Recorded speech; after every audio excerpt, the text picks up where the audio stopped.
This plant could kill you. Or it could taste delicious in a pie, and that's right, I'm talking about rhubarb. Rhubarb is a very interesting plant because it has a stem that is entirely edible, but the leaf is not edible. The leaf contains oxalic acid, which can cause a variety of health complications. In most cases, if you just ate a little bit of the leaf, it would probably give you a stomach ache. If you ate larger quantities, it could do worse things. And if you ate around 22 pounds of the leaf, it could potentially kill you. This part of the rhubarb tastes great in rhubarb crisp or pie, and you can eat it raw straight out of the garden. What I like to do is peel back the skin a little bit and then take a bite of that part right there.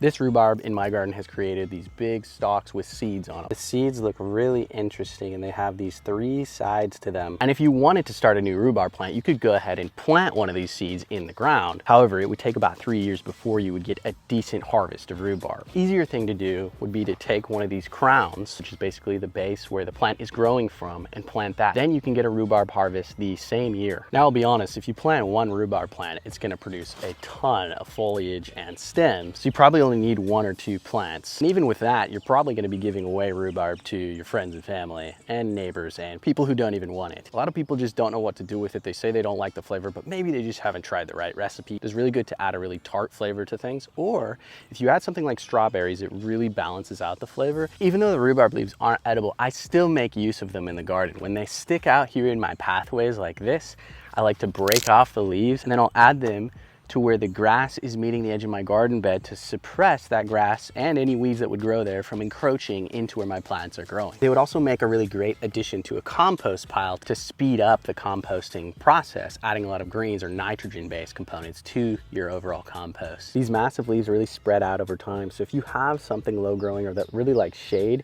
you could plant that right up next to the edge of the rhubarb here. The cool thing about rhubarb is you plant it once and it comes back every single year, and I didn't even plant this rhubarb. This was put here by the previous owner. I moved in and it just comes up in a big full flush in the very early spring. Now this is great because it gets a head start on any of those early spring weeds. So it's one of those plants that can just self-maintain. You do nothing for it and it suppresses an entire area. It also has a very cool look to it. It adds a lot of lush green foliage, almost kind of a jungly feel to your garden.